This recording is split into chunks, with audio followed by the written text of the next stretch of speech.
All right, Jay Hood. Glad to have you on Cam Capone News. I'm glad to be here, Thank you for having me, Cam, For sure, man. You got a lot going on. You've been making some noise lately. That's what's up. Yeah,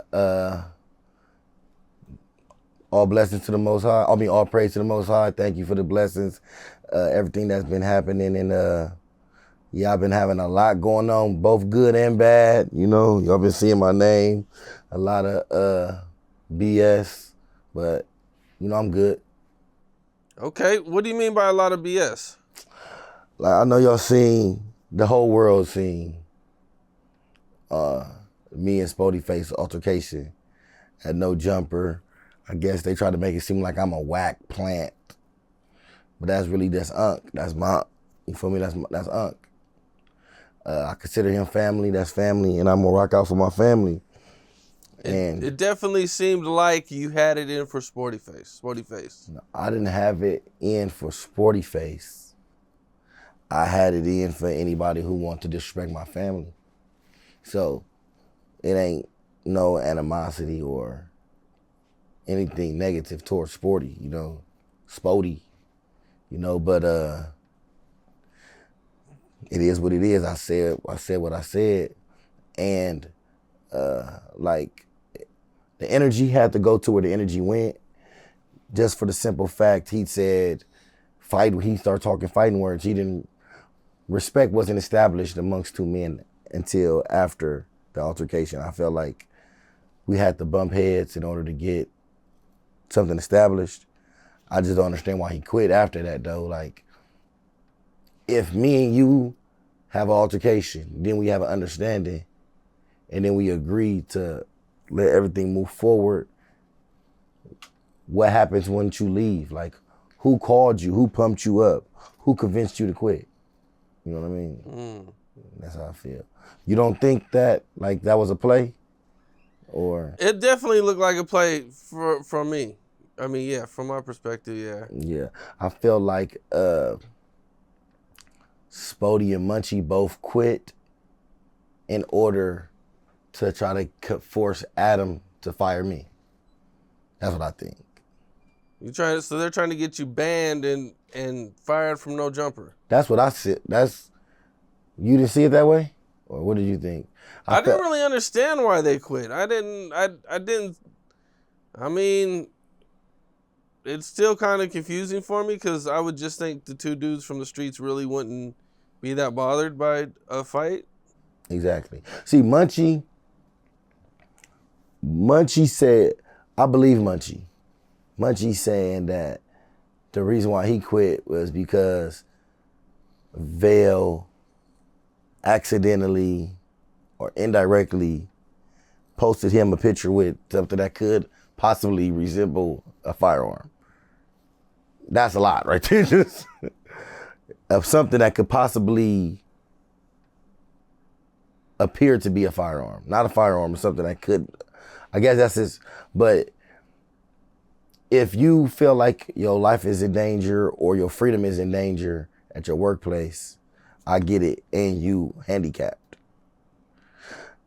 I get that, but I don't feel like his life is in danger or his freedom is in danger because he's not a regular at No Jumper.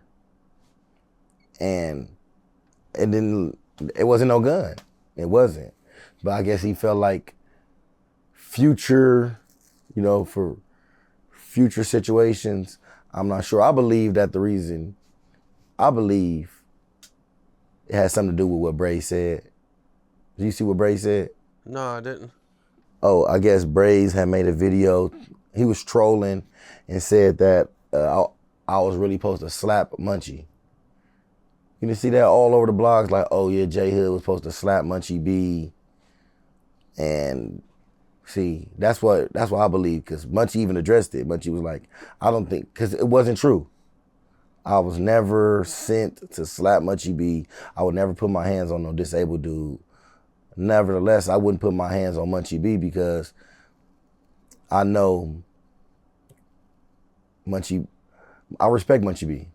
And if Munchie B wasn't blind, he wouldn't go for that. You know what I mean?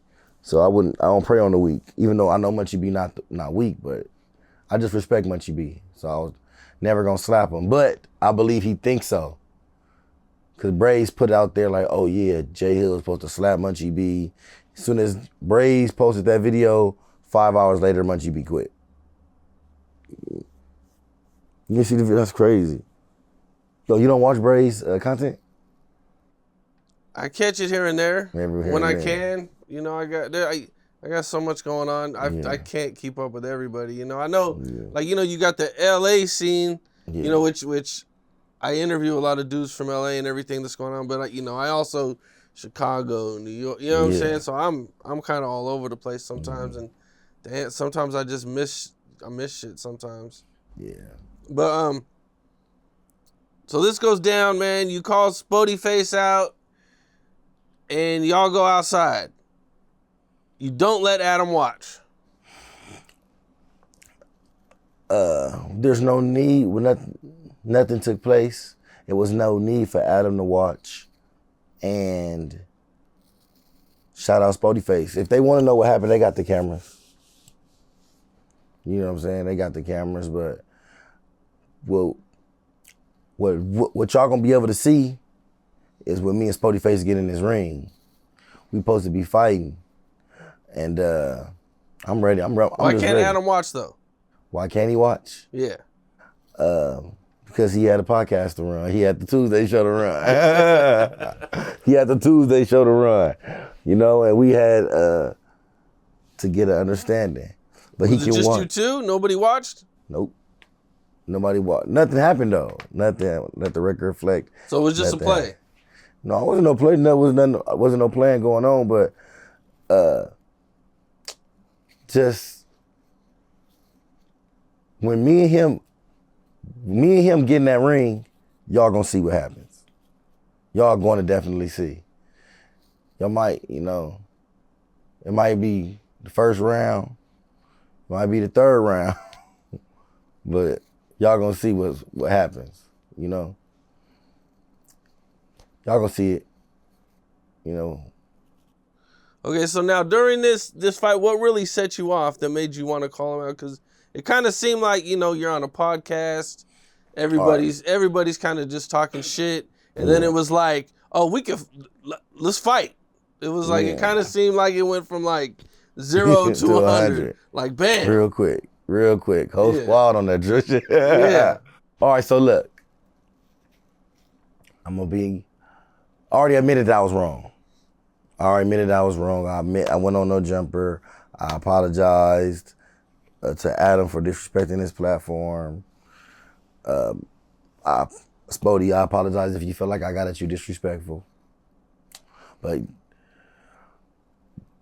respect go both ways. Now, if we come and we here to pod, if we here to have open conversation on unlimited topics, that's what we gonna do. But don't call me no PC. Don't tell me that you're not finna go back and forth with me, because I ain't gotta go back and forth with you too. I ain't gotta go back and forth with you. And if I'm PC, if I'm PC, come show me I'm PC.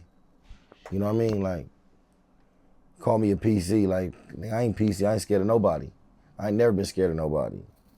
Period. I ain't never been scared of nobody, and I damn sure ain't finna start today. You know what I'm saying? So, yeah, those were triggering words. You feel me? So I'm about, that's a PC move. I'm like, how is me getting off or telling you that we can squabble right now a PC move? That don't make no sense to me. Especially when in prison or in the county jail, they crash. It's called crashing out. You feel me? You get off where you mad at.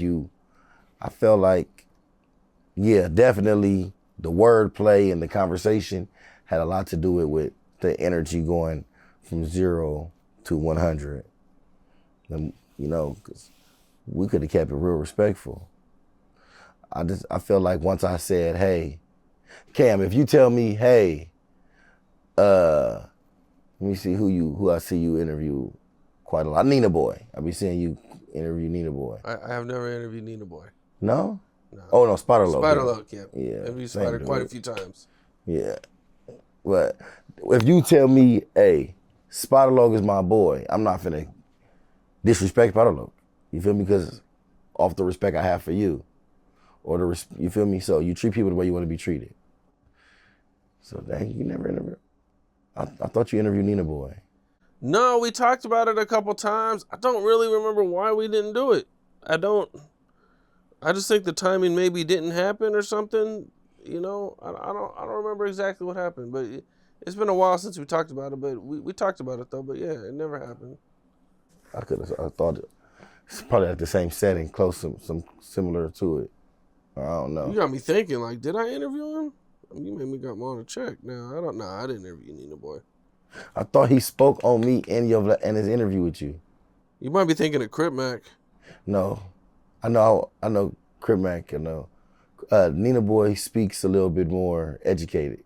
You know, he don't. Crip Mac is no education.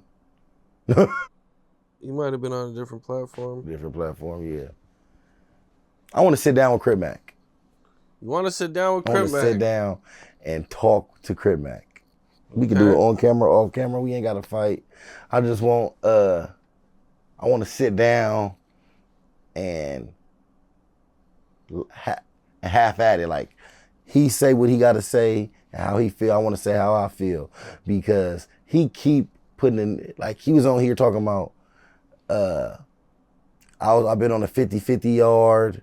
Man, you know, I seen this clip, man, of this dude, J Hood. This dude, J Hood, talking crazy, man. I know he was in the pen for a while. And Cole was on a protective custody yard. There's nothing we can do. You know, that's word from my older generals. Nothing we can do. Just stop it. Live your life. Take care of your loved ones. Stop chasing your clout with me, Hood. You feel, because you guys got into it pretty hard. I didn't know Cole was on a protected custody yard, so my older homies, King 55th Street, half pint, called and told me. I said, oh, is that what's going on? See, since King Five Fingers and Baby Snap's been gone, other generals are letting me know what's going on with everything. They know different shit about different people. And Cole, protective custody yard, you're a nobody, Hood. They shouldn't even call you J Hood. You ain't Hood. You're a coster. No, Crip. And this, that, and the other. But he was on the 50-50 yard. So I was just tripped out. Like, how can you say all this bad things about me being on the 50-50 yard? And you was there too. And you was there first. You know what I'm saying? And people always speak and talk about my 12 months on the 50-50 yard, but they don't talk about my 10 years on the main line. You know what I'm saying? Like, that's weird. That's why the streets is over with. That's exactly why the streets is over with, because people only bring up the negativity, the bad things. And people don't want to see you grow. But, okay, we'll get to all that. We're going to get to all that. Spody Face went on back on Fig. Yes. And he talked about your guys' fight. What was your reaction to that? What'd you think? So, it just tripped me out. Like, because first and foremost, Spody, you said you didn't want to talk. We wasn't going to talk about it. Whatever narrative the internet took, we was going to let them run with it, right? But you went right on back on Fig and spoke on it. I'll be on back on Fig in a couple of days, so I'm really going to address it there, right? But Spody, like, the narrative that you painted, you said that you was going to, like, spare me. Like, nigga, can't nobody spare me. Like, I can't be spared. And then you said that it was some buffoonery and you like it was a dumb move, when you know, like I know, me and you ain't never had no conversation outside of that platform. We didn't have each other's number. We didn't talk. We didn't, nothing like that. So when I got at you authentic, like, I'm not a character. When the camera cut on, I'm the same person when the camera cut off. I'm the exact same person. You know what I'm saying? So when I was getting at you authentically and being myself, and then you know what I found respectful and disrespectful, I felt like the real you was really disrespecting me, telling me like, you don't give a fuck and you're not gonna go back and forth with me. I asked you for a fade. That was all authentic. It wasn't no buffoonery, nothing stupid about it. That was authentic, and that's how I felt. For you to say that, oh, I made a scene and it was stupid and the white man get paid off us and we didn't get paid for that, and bro, you did your biggest numbers because of that altercation. The altercation happened and you got 20,000 subs. Before then, your videos was getting 5,000 and 10,000 views. Every video you posted after that got 90,000 views, 100,000 views. That was the biggest break in your career, bro. Me being authentic, me being myself and my energy got you the biggest break in your career, and then you going back on Fig and try to shame me and just put a play on. But that's why we gonna handle this in the ring. That's why we gonna put it all out there. We gonna leave it on the mat. You know, we gonna leave it in the ring. You know, but shout out Spody. I ain't got nothing against him. Like, well, I don't want to hurt you or nothing like that. But I definitely want to. I just want to test your chin. I want to see what's all that. Now, what happened with Wack? Wack got his page taken down? Wack said he got his page taken down, and I don't know if he did. In order to get your YouTube page taken, you got to have 3 strikes, right? And when you know this, when you get a strike, they tell you who struck your page, right? Yep. They tell you exactly, and they tell you why. Now, if this is all true, Spody should have that email that says the Wack 100 show struck my channel, or got me a strike, or got me my lap. Because I think it's 3 strikes and you're out, right? It depends on what you do, but I mean, for copyright, it's 3. Yeah. So. But I think Munchie got one of his page taken just off of whatever he did. Just boom. Munchie too? It was just one time. No, this was I think a year ago or something. Just took it? They just took it. He had to start a new one. Damn. Unless he got it back, I'm not sure. But he definitely, at some point, lost his page. I got a strike before, right? But then I appealed it. And then it won? And won. Okay. Did Spody Face get his page back, or is he still without a page? I think he got like something called like poetic justice or something like that. Oh. Poetic justice or something, like he got a new page. You got a new page? Go shout out Spody Face. Go check his new page out. He's saying something. He got something to say. He definitely got something to say, and he good for the community. He good for the community. He pushing peace. You feel me? Shout out Spody Face. We just got to get it in. You mentioned Munchie B. Yeah. Okay, so what all happened between you and Munchie B? How did all that start? All right. So you saying like what happened like from the beginning, like why me and him had an issue and why not, or like? Yeah. Or is it just because of Wack? No.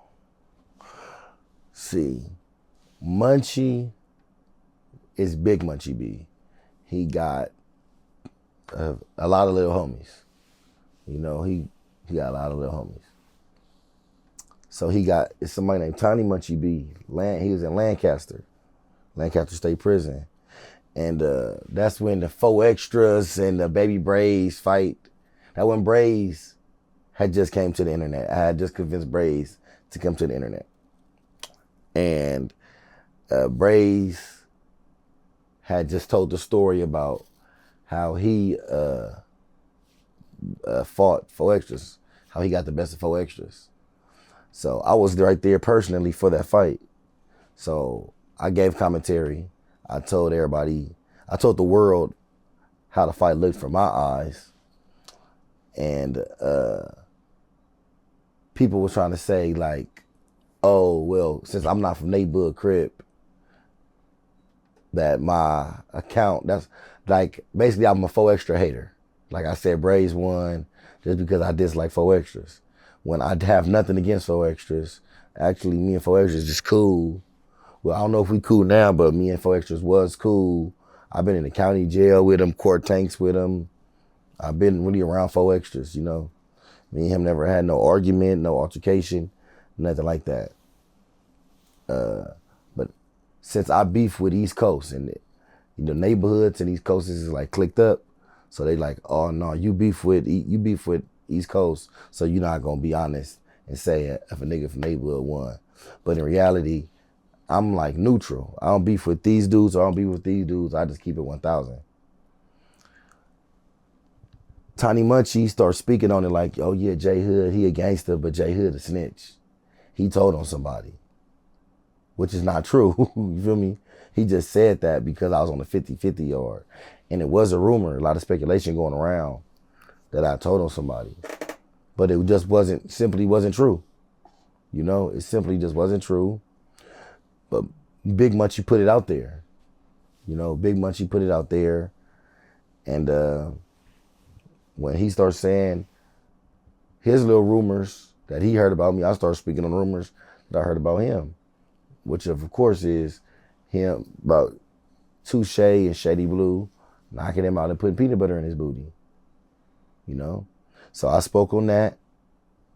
He spoke on the false snitch allegation. Me and him was going back and forth beefing for a while. We ended the beef, and then we finally sat down on No Jumper a week prior to me and Spotyface getting into it. Me and Munchie had just settled our differences. You know, and I still ain't got nothing against Munchie B. All right, but me and Munchie B, I feel like we all should be able to sit back down and No Jumper, come back together. You feel me? But you never know. You never know. You think they ever gonna come back? Yeah, I don't really see. I mean, it seems like pretty kind of like small reasons to leave. I'm thinking that either we gonna work on different days, or what I believe is what would save face, because right now the whole world is trying to make it seem like they were scared of me, which is not true. They not scared of me. So I think we should all just come do one more Tuesday show, you know, hash everything out. Either continue on the Tuesday show or just they gonna give me a show on Wednesday, or get rid of me altogether. That's what they might do. That's what it seemed like what they want to do, but I don't know. Feel like they trying to boycott J Hood. They're trying to boycott you, get you up out of there. Yeah, get me out the building. Damn. But I hope it don't work. You know, I like working at No Jumper, and I want to evolve as a podcaster. I want to get better, and you know, hopefully make something happen. Well, I seen that like in the past you and Brazy had some issues. Yeah, me and Brazy had some issues. Brazy was mad because I was cool with the 21 podcaster dude. Brazy was mad because I was cool with somebody. That's simply it. He was mad because I was cool with somebody. I'm like, nigga, everybody you cool with, I'm not going to be cool with. You feel me? And everybody, but certain people, I understand, like, you just can't deal with certain people. And then Brazy was mad at me too because I sat down with Munchie B. You know? Brazy and Munchie B don't get along? But Munchie B was disrespecting Brazy's mama and his dead sister. Oh, damn. That's why Brazy made that. That's why Brazy made that video talking about I was gonna slap him, and him and Munchie B, they really beef, and it's crazy. They really beef, like bad. They really beef. Like, I don't think the world ain't big enough for the both of them. If Brazy was out, they'd really be going up. Damn, okay. You didn't like him doing a show with Crip Mac? I ain't have nothing against him doing the show with Crip Mac. All I be saying is, let's keep it 1,000. You know what I mean? Like, let's keep it real. Let's just keep it real, bro. Like, Brazy. Your name of your channel is No Zark Zone. The who's. No Zark Zone. But you admit, you heard the stories he said about Crip Mac. I might not have heard the stories, or I might have missed it. Let me see. Did I interviewed Brazy? I don't remember. Did we? Yeah, you interviewed Brazy. You was Brazy. You the only person who interviewed Brazy, huh? I think so. Mm-hmm. You the only one who interviewed Brazy. That's when you had interviewed Brazy, and you was that's when you was dealing with King Pill a lot too, huh? Yeah. Yeah, I didn't ask Brazy about Crip Mac. No. Well, Brazy said that when him and Crip Mac was in the dorm, Crip Mac was getting hit, socked, and flopping like a fish. Oh. Crip Mac wasn't doing no fighting back. He said, basically, Crip Mac is just a human punching bag. But you feel me? That's what I got out of what Brazy said. And then Crip Mac got on the internet and started talking bad about me for being on the 50-50 yard when he was on the 50-50 yard. You know what I mean? And then he did the song with ATM Richie. It was just a lot. Like, so I was kind of mad at him for going live with Crip Mac after Crip Mac has seamlessly aligned himself with everybody who I beef with. You know what I mean? So, yeah, but I wasn't that mad.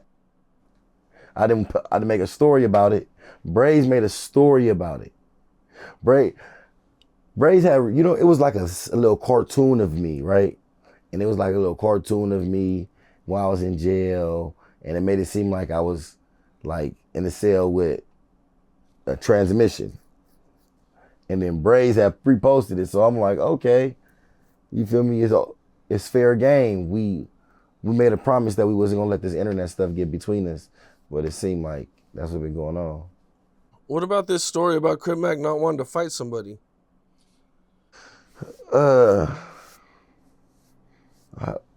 Like in jail or? Yeah.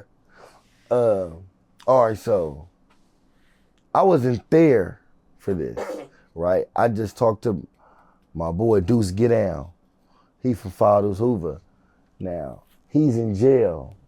All right, do you remember, I actually believe it was on your platform. You asked him what was the story behind the Hoover killer, right? Yeah. That's shit. I mean, if I did ask him that was probably a long time ago. But I mean, yeah, I think you everybody's asked him recently. probably You asked asked him recently. I don't think so. And he said my homeboy Tiny Hardhead got killed by the Hoovers. Yep. What was the first time you got your hood tatted on you? Oh shit, kid. Oh shit. That was when I got put on the turf, kid. I got the 5550 with the NH on my chest right here on hood. Then I got the 5 on my neck, little Crip Mac with the 5. The Falcon on hood. That's a Square Boy from 40s cut did the Falcon on hood. And then from there I went when I was in prison, got the 5 on hood. And then you fight me just going through life and shit on hood, just smoke, huh? You fight me. And I'm just gonna keep it 55th Street. Yo, they get bit on the play ball shit. What that is, cuz I don't gotta get in fire that. I'm rolling Crip. At the same time, cuz my little tiny hardhead cuz got knocked down. What that's about, you fight me on hood. I love cuz that's like a big crow. You fight me on hood, and it's you fight me. It's just what I am. It's who I am on hood. So you get the forehead tattoo on hood. Now, Deuce Get Down, RF and them. They were in jail for killing Tiny Hardhead. And dudes get down said that he was at court with Crip Mac, and Crip Mac didn't want to fight. So that you get what I'm saying? Like, why you get that tattoo? If he was the reason why you got that tattoo on your forehead, why you didn't attack him when you seen him? Why you didn't even want to fight him? So that's why I'm like, man, that's all a gimmick. But maybe I could be wrong. That's why I want to sit down face to face with Crip Mac and see if he give me that same energy. You know, that's all I want. You know, I'm like I said, it's not even a Crip Mac diss. I want to see the energy. You feel me? I want to pod with him. I want to hash it out. You know, let's talk about our differences. We ain't gotta be enemies. But that's what, when you asked about somebody Crip Mac didn't want to fight. Yeah, I can put the homie dudes get out. I can get him on the phone. I can message him. He'll call me from prison. He'll call me. Are they still in jail for it? Yeah, I think he got 15. He's gonna get out. Damn. Okay. Yeah, him, all three, free them. Those are my good peoples. You feel me? Rest in peace to everybody who lost their life. You know, but just, you know, free. Are you and Crip Mac naturally ops, or no, do your guys' hoods get along? Our hoods don't have no beef whatsoever. No. Crip Mac used to be over there in the hood. He good peoples, right? Our hoods do not beef. Crip Mac used to be in your hood? Yeah. Oh, okay. Yeah. Not with my homies though, just his people live over there. Oh. Okay. Like, he never hung with my homies or nothing like that. No, our hoods do not beef whatsoever. It's just some people, like, I'm cool with a lot of the Hoovers, you know, like, and I got a lot of family members from Hoover, so I be with the Hoovers a lot. So that's what it is. I can see. But that. our hoods don't beef at all. Okay. You feel me? I don't got nothing against the neighborhood 50s. I don't got nothing against the 5.5s, the 5.7s, or nothing like that. I don't got nothing against nobody. I don't care about even my enemies. I don't gangbang no more. You feel me? I don't gangbang. I'm a gang member. I'm a, ex-gangbanger. I promote peace and positivity. And yeah, that's pretty much it. Like. Okay, now I seen you were in jail with Brazy. Is that how you guys met? Yeah. Okay. How'd you guys become close, or like, how'd that friendship develop? All right, so me and Brazy, we met in 2016. We had both been in jail a while already for our murders, and we clicked because we was fighting like similar cases. Like, he was fighting multiple homicides, I was fighting multiple homicides. He was in there fighting everybody, fighting all his enemies. I was in there fighting all my enemies. And he was a person of significance for the Bloods, for the Damus. And at the time, I was like one of the top Crips in the county jail. And I'm gonna say almost any module I went to or floor I went to, like, I had the module for the Crips, or at least for the Hub and the Dub, for the Compton and Watts Crips, right? So we used to always have to communicate and keep the peace, right? So I just remember this one time where we was in 2224 MCJ, and I was with the homie Big Suspect from A-Tray Hoover. It was Big Suspect from A-Tray Hoover. It was I forgot old boy name from Fadu's Hoover. He left us though, but Brazy ended up tripping out of nowhere and tell Big Suspect from A-Tray Hoover, like, hey, we can get down, like, we finna get down. So him and Suspect get down, and Brazy knock him out. Brazy knock Suspect out. So Suspect sleep. So I come in there and I'm like, it's 17 lanes. Day Day, Loon Dog, Blackie. It was 17 different lanes on the tier.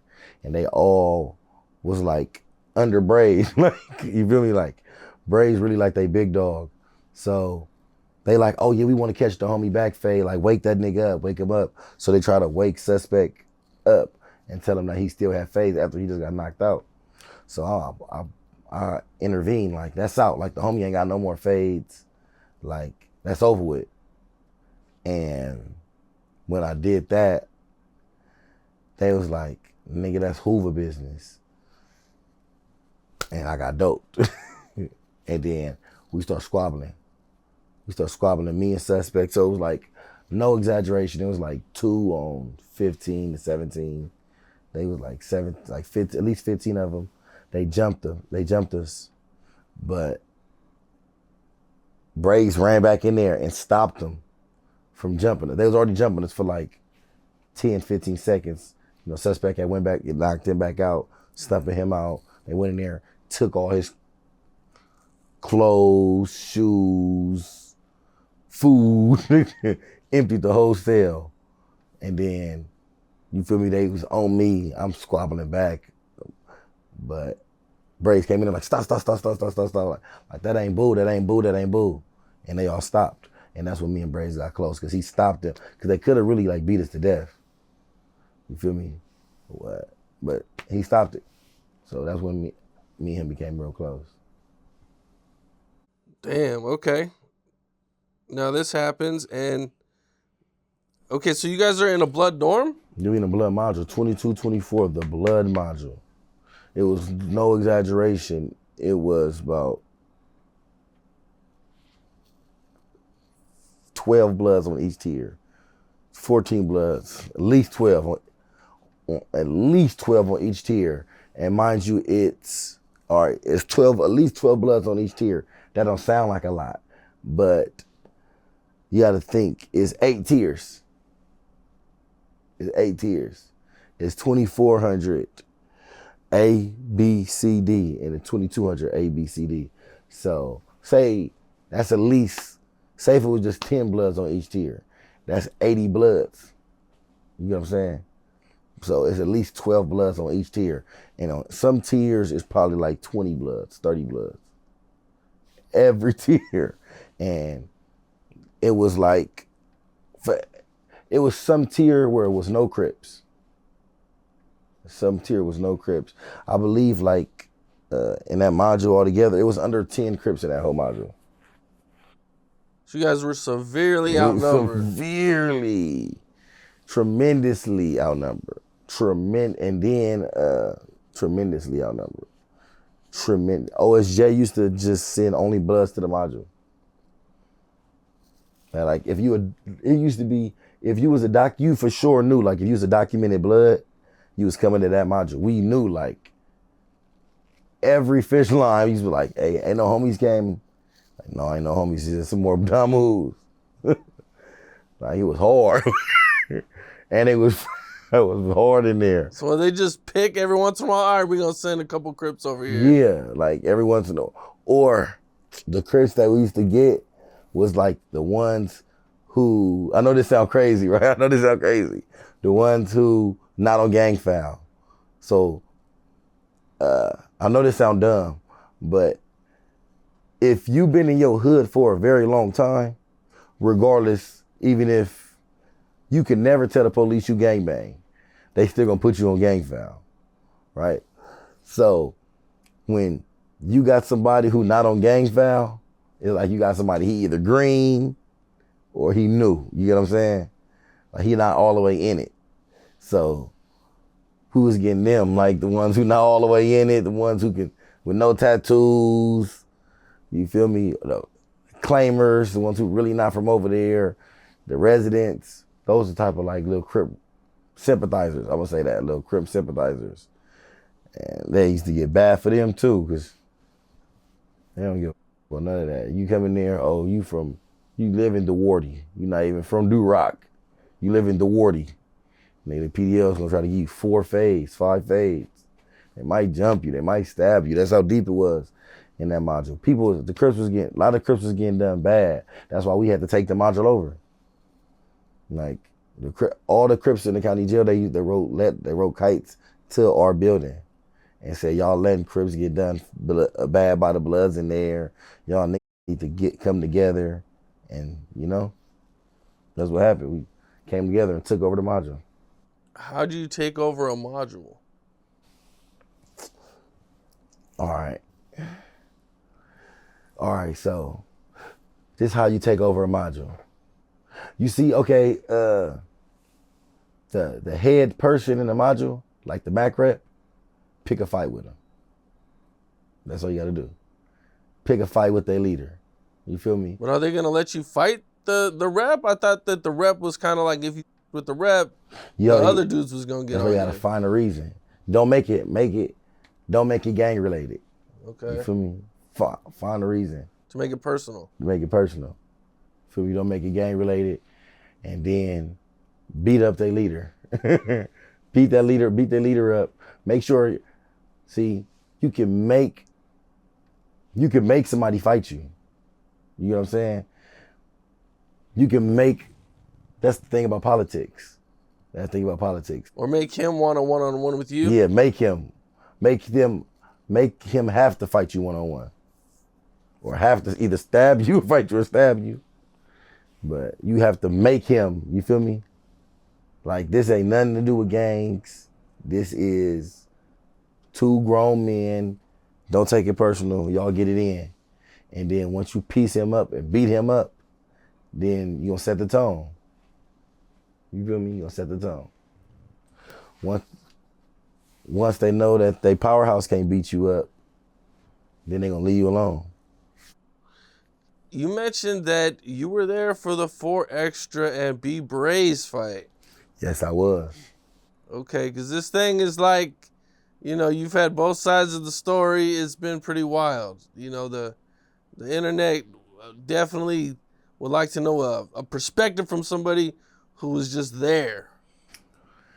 How'd this go down? All right, so if you thinking about who won the altercation, you have to pick Brazy. Because Munchie, 4 Extras, mouth was busted, his nose was busted. Take me through it from the beginning. All right, so 4 Extras come inside the building. 4 Extras bang on everybody. Mind you, this is the blood module. So Brazy came, 4 Extras roamed from the blood module to, he roamed from the Crip module to the blood module, looking to fight. You feel me? Like, so you gotta big ups to 4 Extras. That's extra out just right there. Like, he just basically roamed. He could have went to the hole, could have got a write up. All type of stuff could have happened. He roamed over there to the blood module, right? Because Baby Lefty from Harlem had just got ran 3 fades. So 4 Extras had came over there. And when he came over there, Brazy had the module at the time. So Brazy bang on them, they bang on each other. 4 Extras, 40 Crip, 40 neighborhood Crip. And he like throw the 4 in Brazy's face. Right? So Brazy like, what the fuck? Nigga, 10-9 Denver's. I got funerals for this shit. Nigga, I need a fake right now. Like, nigga, I got funerals for this. Nigga, walk off and walk straight to the day room. The day room door open. So everybody looking right there is Deuce Extras from Showline right there. Not the one who passed away, big Deuce Extras. Me, Deuce Extras. I forgot who else was in there. Oh, was Archie in there? I think Archie from Showline was in there too. So we push inside the day room. As soon as we push inside the day room, they go straight to it. 4 Extras, he come like this, like trying to grab Brazy and then throw a punch. You feel me? To hit him. Brazy is coming straight down the pipe. They locking up. You feel me? Brazy keep locking up and sidestepping. Like fast. He busts 4 extra stuff. They break it up. Brazy is like, hold on, I can't breathe. Hold on, I can't breathe. Like George Floyd. He was on this George Floyd. And then 4 extras was like, yeah, 40 Crip, we're gonna do this all day. Oh, I like that. Like, ooh, 40 Crip, I like that. Like, yeah, come on, let's go again. So 4 extras was like wanted to keep fighting. But the little rounds that they went, Brazy won the rounds, you know what I mean? But the police walk up and see 4 extras mouth busted. The police seen his mouth busted and it was like, hey man, what the hell? Hey, get up out of here before you go to the hole. So 4 extras was like, come on, let me stay. Like, hold on, we ain't doing nothing, we good. Like, you feel me? But the police was like, man, get up out of here. They already know who he was, you feel me? So they kicked him out of there. 4 extras like, we gonna get out again. So that's why 4 extras definitely had the energy. He definitely, he probably felt like he won, you know, because he probably felt like he won because they didn't finish fighting. But from my perspective, Brazy got him. You know, Brazy, easy call. Like, maybe if they would have won. Brazy couldn't fight no more though. Brazy said like, man, I've been smoking too much chew tobacco. Like, all that damn chew tobacco. As you see, if you watch Brazy's content now, you're gonna see him, he's steady smoking. All he do is smoke, so. Yeah. You know, 4 extras, he don't do nothing. I know 4 extra don't smoke, he don't smoke no weed, he don't drink. All he do is Crip. That's it. All he do is Crip and politic.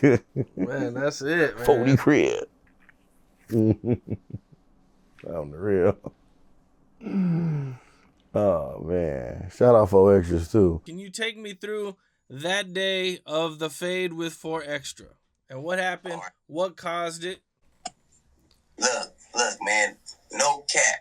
This is exactly what happened without being on my side or his side. Look, no cap. I'm with J Hood. That's why I deal with. That's why I mess with him, because J Hood ain't never told. You know, he ain't gonna pick sides and he a Crip. So I was with J Hood and a dude named P Jr. Man, we were sitting on the steps in 22, 24 in the county. You know what I mean? And the only reason I just got like this is because he got on there like and said something else happened. So anyway, we was popping on the steps in the county. Man, 4 extra just beat his case. This around this time he beat his case. That's how I remember it. He said it was 12 years. He said it was a long ass time ago. It couldn't be. He beat his case, so he beat his case, and we sitting there on the steps. He walked through the door and come upstairs, and he was like, and I ain't know him. So I'm sitting there talking to my bro, and then he when he come up, I'm like, hey, where you from? He like, I'm from 40 Crip. I'm like, yeah, I'm Baby Brazy from Devil Wings. And he got like more extra out. He like, he from 40 Crip. He said it again. So I'm like, man, we gotta get down. We go to the day room. You know, we close the door. Me and him start hitting. Me and him do our thing or whatever. And shit, that was that. Like, what's the fight like?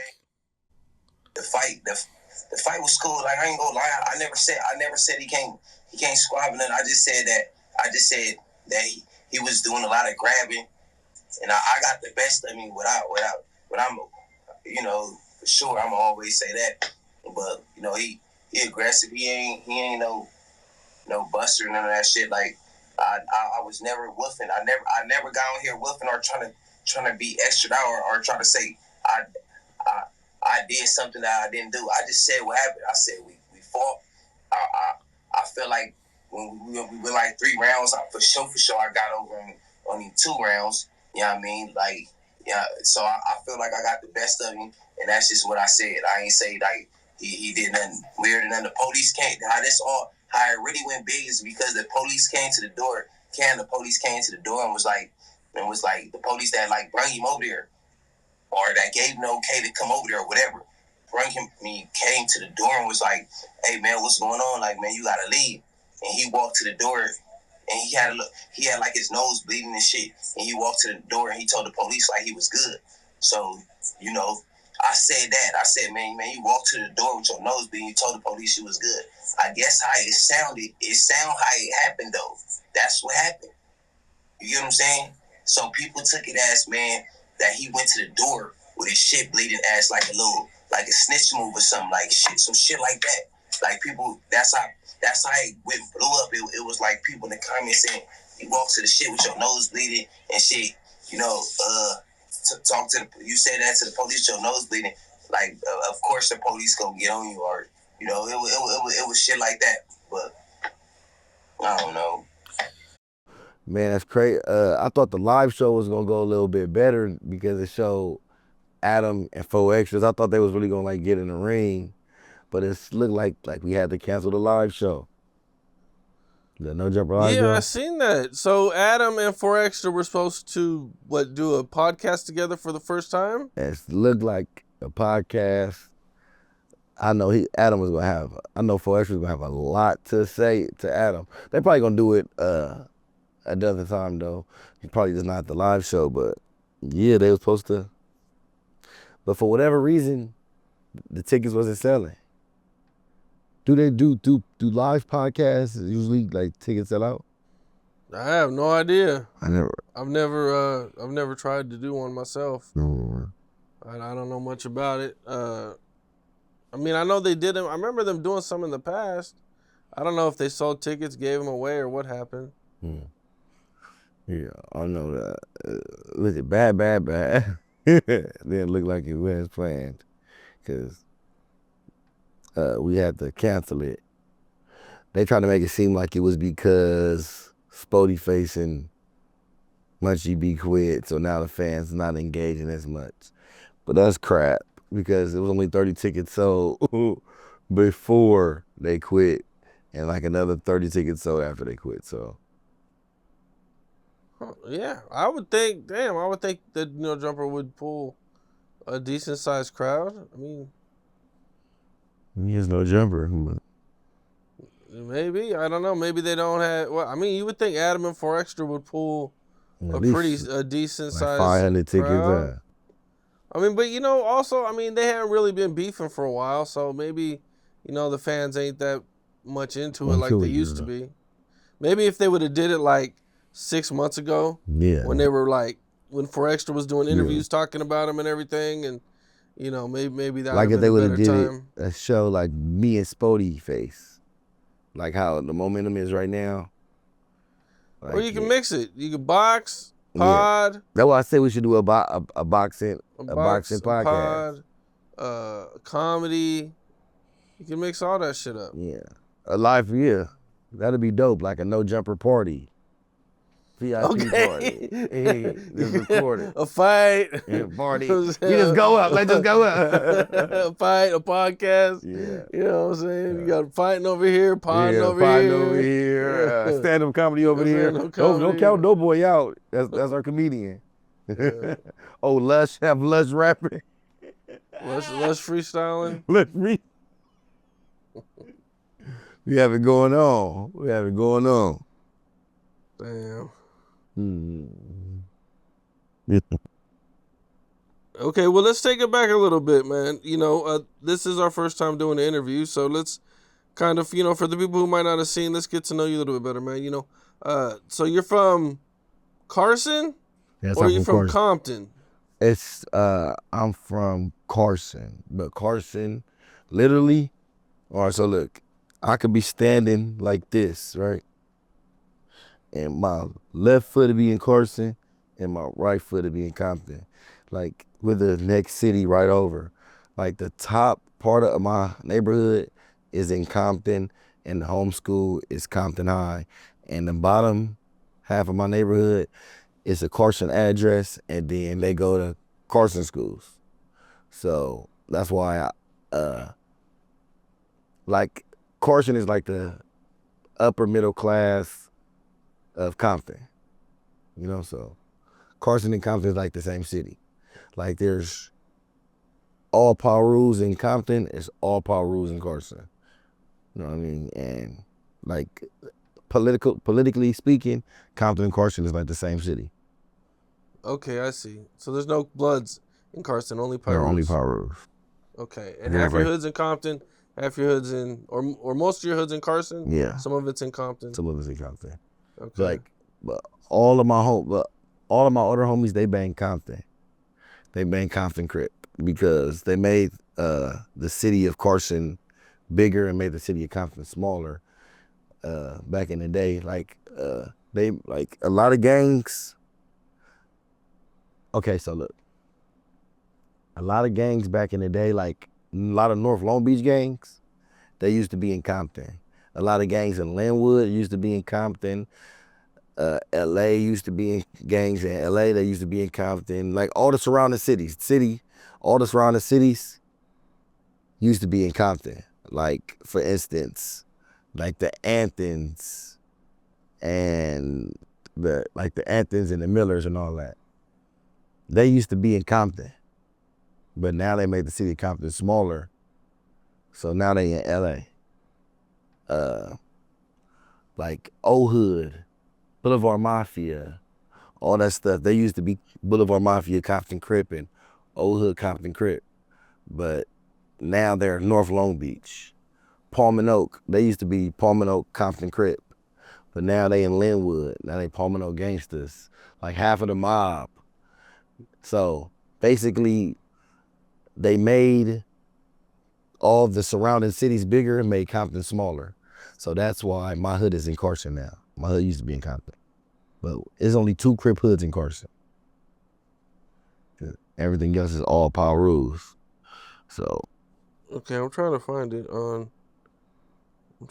but the only thing they got is, do you remember what year this happened? That they made Compton smaller? Nah. I just know what the older homies tell me. Like why all the gangs in North Long Beach or North Long Beach now and Palm and Oaks and I don't know what year. Okay. So what was it like for you growing up? Life growing up was crazy. It was crazy because my mom had left my father when I was young, because my father had the money, my father had the money. He one of the original Main Street millionaires. But my mama didn't want that for me. I'm her only boy. I was her baby. And she didn't want me to grow up like how my father grew up, or how my father was raising me, because my father had a lot going on in the streets, It was real disrespectful. So my mama had moved me away from him.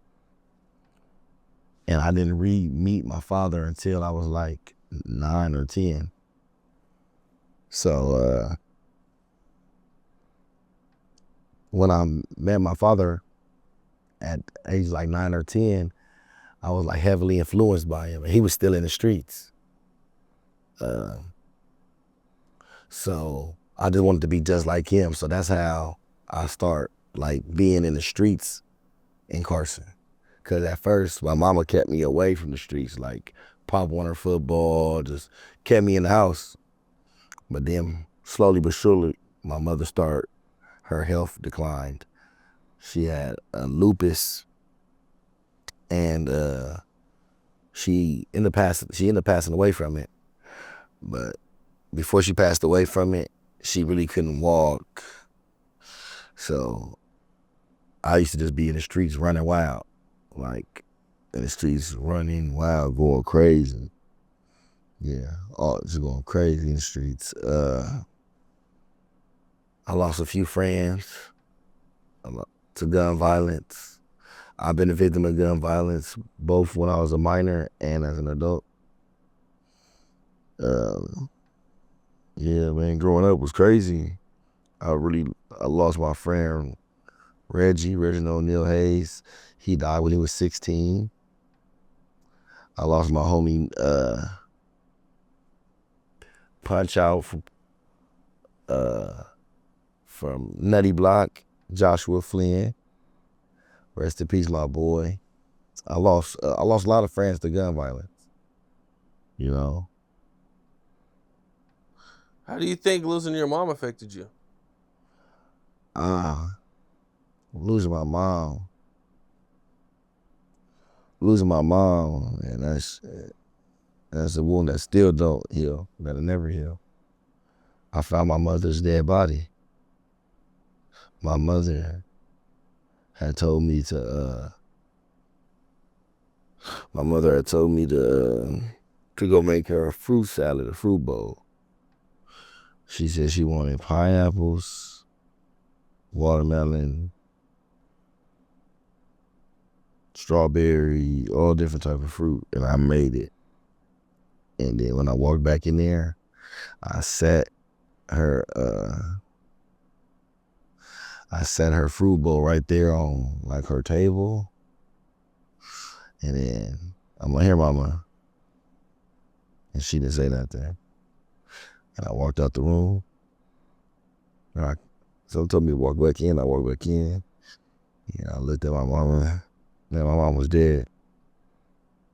No. She was dead. And yeah, she was dead, but man, that shit broke my heart. That shit just made me feel like you never get enough time on this earth. Don't take time for granted. And literally, people will be gone right before your very eyes. But it made me not scared to die. I'm not scared of death, but it just showed me to cherish the loved ones you have right now. Damn, that's a horrible experience, man. Yeah. Damn. So this caused you to jump into the streets hard. Okay, so were you already put on your hood at this point? No, I was hanging out in the hood. Was I put on the hood yet? I was hanging out in the hood. I wasn't doing nothing. I don't remember if I was official yet, but I damn sure wasn't no active gang member. Once my mama passed away, everything, I stopped really caring. I stopped going to school because the only reason I was going to school was because my mother used to be in the bleachers in the stands, and I used to make her proud with my football, and I know I did it. That's all she really wanted me to do was, finish school and play football. And my mama died, and that shit broke me. And what was your put on like? Oh man, my put on. I got forced put on. I didn't even want to gang bang. Like the homies was just like, "Man, you out here every day hanging out with us," and I got four man. I got put on by 4 people. Were these big dudes bigger than you? Like, what was their size like? You're a pretty big dude. Yeah, I just got this size though. I'm finna lose it for the ring activities.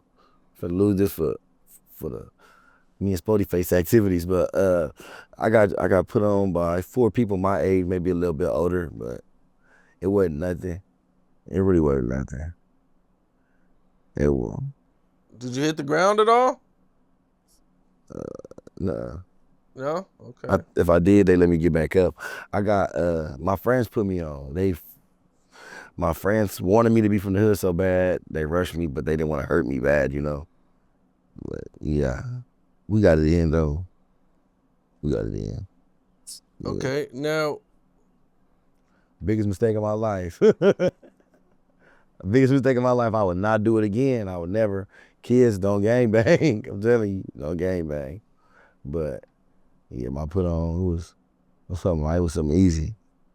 Because this led to you going to jail, getting shot. You've been through quite a bit. What was the first time you got shot? The first time I got shot, I got shot when I was like 15, right after my mama died. Okay, so this is right after you get put on too? Yeah. We was walking down the street, maybe 16. I'm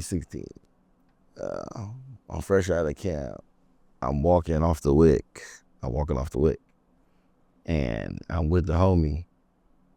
And like somebody like come out the cut, and we get like it's hard to explain. Everything happens so fast, but he get the shooting, but we grab him, like he bump into us, like was just whoever sent him, they just sent him. He wasn't like no real op. You know what I'm saying? Like somebody must have dropped him off and sent him, and by the grace of God, when he got dropped off, he just bumped into us. He bumped into us and he froze up. And I grabbed his gun and we got the wrestling, tangling for the gun. And I started like bashing against my leg, and that's why I got shot in my leg. And then were shots going off when you guys were wrestling for the gun? Yeah. He only had 6 shots. So he only shot me once right here. He only had 6 shots. I will show you, but you know what? Once his gun's empty, he ran off though. Once his gun was empty, he ran this way, I ran this way. And then my homie baby mama, my brother Kano, rest in peace, his baby mama Portia, she was a nurse at the time. So she drive us to Kaiser, and Kaiser tried to like admit me in, but they don't got a trauma unit. So why they trying to, they ain't got no good trauma unit, like for gunshot wounds. They like, take his ass to county, take him to Harvard, UCLA. So why they trying to like bandage me up and get me ready for transportation? The detectives start irritating me. I end up just, without even getting any proper help, you know. All they did was clean it and I left. And that's probably my leg still, I never got proper medical attention for this gunshot wound on my leg. And then, hell yeah, that caused me to get shot. That caused me to lose my best friend, my homeboy Reginald Hayes. He got killed my 8th grade going into 9th grade. He got killed in front of us. He was 16. My homie Scanlers, my homie Sam, he got killed. A lot of people got killed because of this. It ain't worth it. I lost a lot of friends. I lost. Now, at one point, I guess you're in the Carson Mall. Yeah, but I got shot up. And you get shot again. I get shot. How many years after the first time is it? I got shot the first time. I got shot when I was like 15, 16. The second time I got shot, I was like 19. Okay, so just 3 years later. 3 or 4 years later, yeah. You're walking through the Carson Mall. I got shot 9 times. Right here. Right here.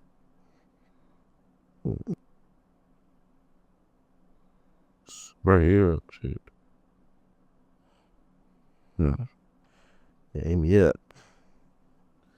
Well, okay. Oh. I don't know if I can show that on YouTube, but okay. Right here. See, look, this is the first time right here. You see these holes right here? Yeah. When I kept hitting up. Right here.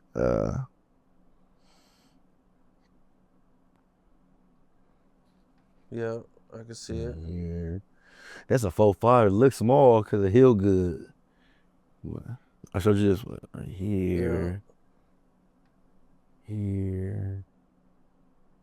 Oh, they shot you all up in your arm? Yeah, they did. What's something right? Oh, right here and in my ankle. Damn, your ankle too?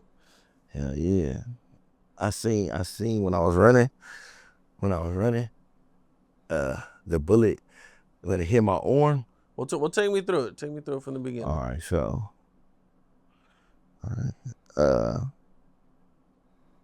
All right, so look. I had just got released. I just got out of jail. I've been out of jail for like 30 days. My dad had got me this Cadillac Escalade. It was a new Escalade on 6s. So I was juiced. I'm 19, lack. I'm just trying to holler at all the females, right? My sister called me she asked me if she can borrow some money. I'm like, where you at? She like, I'm at the Carson Mall. Well, I pull up, meet her at the Carson Mall. My niece, she was 2 at the time. I had some like some bigger version of these, some flower earrings, a little bit bigger though. She's like, Uncle, I want some earrings like you. I'm like, all right, come on, let's go in here, cause I'm thinking like, all right, I'm just gonna get a Zelle account, Sales or Daniels for jewelry store, and get her some earrings and just, and pay on my credit. So we walking through the mall. They asked her, they told her I didn't have my Social Security card. I had my ID, but I didn't have my Social Security card. So basically, they was like, you can't get no jewelry without your Social Security card.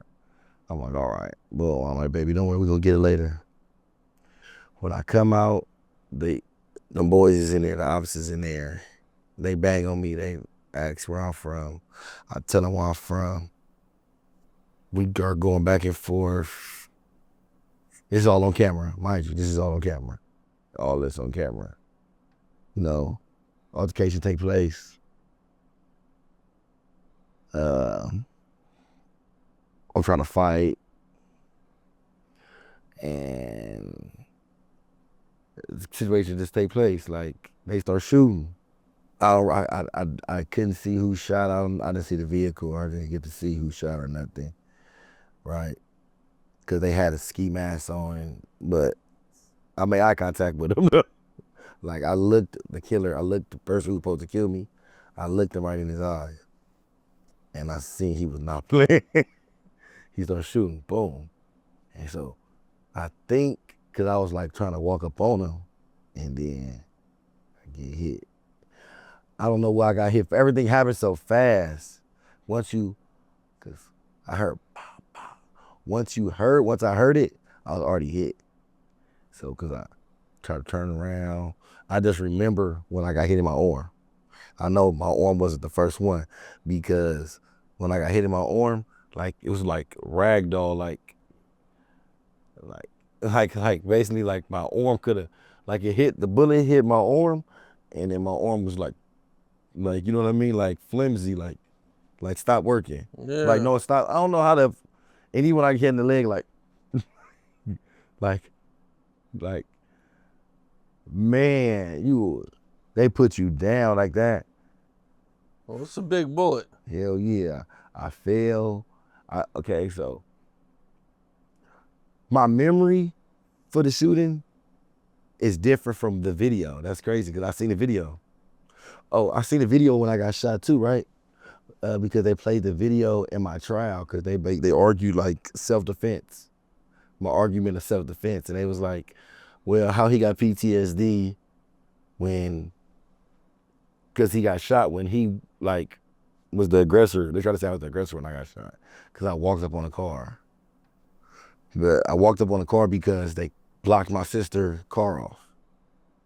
Oh, okay. So you guys weren't inside the mall. No, it's okay. So look, the altercation started inside the mall, right? So we walk towards the outside of the mall.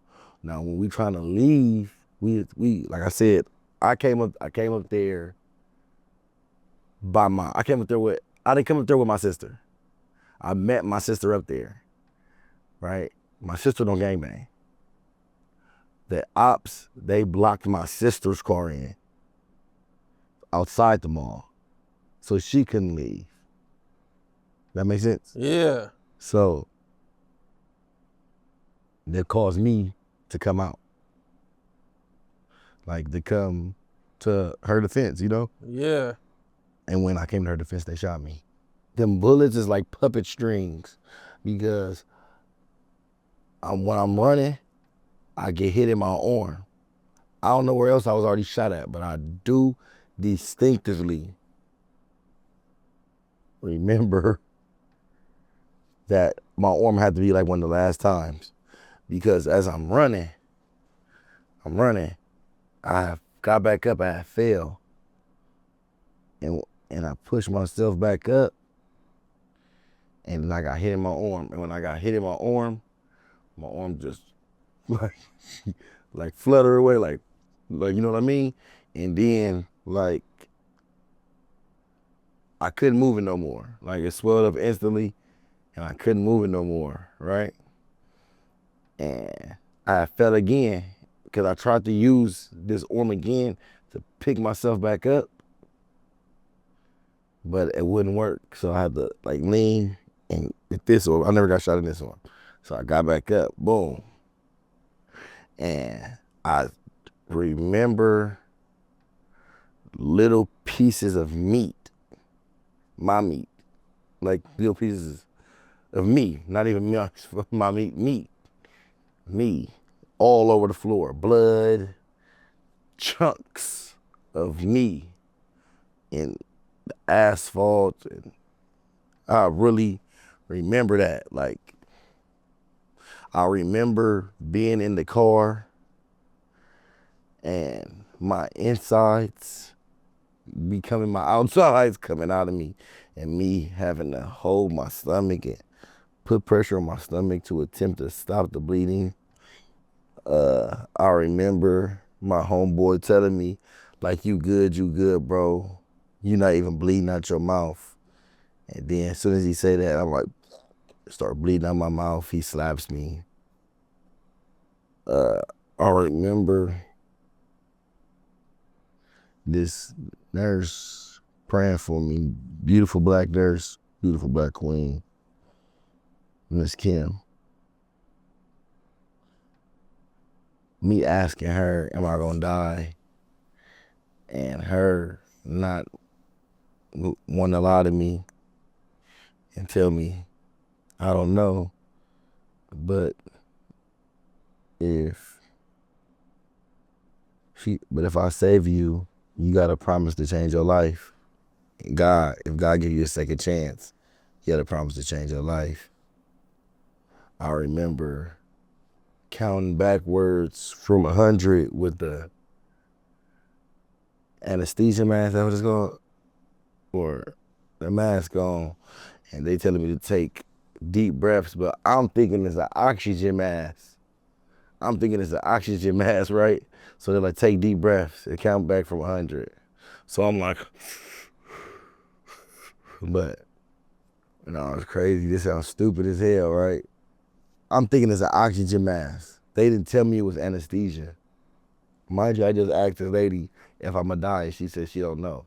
So when I'm taking these deep breaths, I'm starting to go out, like faint, right? Why I'm thinking I'm dying, I'm thinking like, oh my God, like, you know how you feel yourself going unconscious? Like falling asleep, like you fighting your sleep? That's what I was doing. I was fighting my sleep. But I felt like that sleep I was fighting was death. And I kept trying to fight it. And I lost the fight, but it was the anesthesia. And then I went to sleep. I went to sleep like 2:30, bro. Woke up 1:05, 1:15, like damn. A month later, speaking of a diet. And mind you, I'm say like 3 days before I could really speak and move, I was already conscious.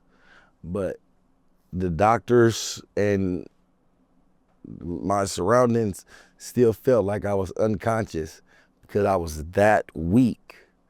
I was that weak that I was 100% conscious, but I could not move. I could not move my finger. Couldn't do it. Can't explain why. Just tired, getting fed through bags of milk through your veins. When you get fed through your veins, you can taste it. You know, like I could taste every like the flavored milk that they give you to feed you through your veins. I can taste the difference, like strawberry, chocolate, vanilla. You can taste through your veins. All that taste buds, you can taste through your veins, 100%. I had to get a trach before. I had to get. Kids, stay out the streets. Stay out the streets. It took my 6-pack. I had a 6-pack. He took my 6-pack. I took everything. Now, how long did it take for you to get back to be moving around normal as you could be? I'm still healing right now, and I'm still not normal. My back hurt right now. I'm still prescribed pain management medicine. I had multiple bowel obstructions. You know what a bowel obstruction is, right? No, I don't. A bowel obstruction is when there's basically some type of blockage in your intestine. And when you have a bowel obstruction, your stomach becomes distended. Now, you know what because your stomach distended is? Yeah, it means that like It's blocked. It's clogged. Yeah. Like, can't nothing get through it. Not even air. Your stomach blows up. They have to give you an NG tube, which basically is a tube that removes the stomach lining and the gases out of your stomach. And yeah. Ooh, it's painful. It took me like 5 months to get all the way back. And that's because after I had a surgery, I had to get I had to get another surgery. Right. So, damn, okay, so this happens, and do you ever think like, all right, maybe I should step away from the streets, maybe I should slow down a little bit? No, I was young. I realized this, a lot of people don't notice this, that when you in the streets, you don't have really enough time to sit back and analyze situations. You're always thinking about what's in front of you. You don't get to think about what's ahead of you. You only get to see what's in front of you, and you don't use the proper utensils to really prosper, to grow. Because ultimately, if somebody would have just moved me away, just literally just moved me away, I probably wouldn't have got shot. Or I don't know. How did getting shot affect your fades? Getting shot, all that, all right, so just like I got shot, I was the alleged shooter on a lot of stuff too, right? So basically they was like, get him, like like he the one, you know what I mean? Like, everybody wanted to fight me because they knew what type of timing I used to be on the streets and what type of timing I was on in jail, So there's like, just like, it was just on. We getting shot, we handing out shots, getting shots. We beating ass, we handing out ass whippings, we getting our ass whipped. Did you have to fight different? I mean, you're sore, you probably can't move the same. Yeah, I can't move the same. Now, all right, I used to like bounce around, like footwork and all that. But now it's like, I got this prosthetic here, baby. You got this. You feel me? I got this. Yeah. So now I just go plant my feet and let's go get it in. Now I just got to time my punches and see where I'm throwing. And I'm hitting hard now. I've been hitting hard, but I'm hitting hard. So getting shot matured my squabble. It made me more mature. That old man, how I say, the old man, he want to hit you 1 or 2 times. And in the front, that's what me, that's what I'm on. I ain't trying to bounce around like one of these youngsters and hit each other 30, 40 times. I'm trying to sock you in your throat, your neck, temple, chin. I'm trying to put you out. I'm trying to end it. So you don't see when I get in there with Spody. I don't see.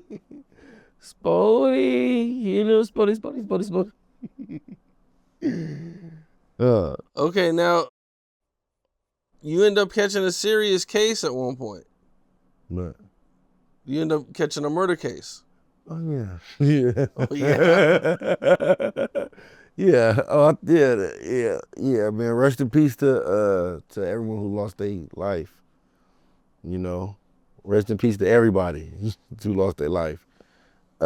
People, the ops, the homies. You know, that was a dark time in my life. That was a real dark time in my life when I was living life reckless, and I really feel horrible about the things that I've done in the past. I really feel horrible. I don't take no satisfaction by knowing that I took the lives of another black man. And the black man, I done heard, had black families or any family crying. And yeah, I caught a murder case. It was just an unfortunate situation. I was trying to protect myself, and in the process, somebody died. And rest in peace to that dude. Okay, so now you get arrested. Yeah. And what evidence do they have against you? What are you facing at the time? All right. So the evidence they had against me, Or alleged evidence? alleged evidence, it was all on video. Like everything was on video. Like, Oh man, he was on video. Oh sheesh. Okay. but I wasn't on video killing nobody. Okay. I was on video like, okay, so rest in peace to the person who lost their life, first and foremost. I'm not, you know what? So this is what happened. Altercation takes place. This man puts a gun on me. I become fearful, and I act in self-defense, and I protect myself, and sadly, that man lost his life. And yeah, and it was on video, but a lot of people told on that case too, like my name G3, Darren Daniels. He made a statement on that case and identified me as the shooter. His name was G3, but he don't gang bang no more. He used to be from Shotgun, but they got rid of him. The next person who testified on that case and it implicated me was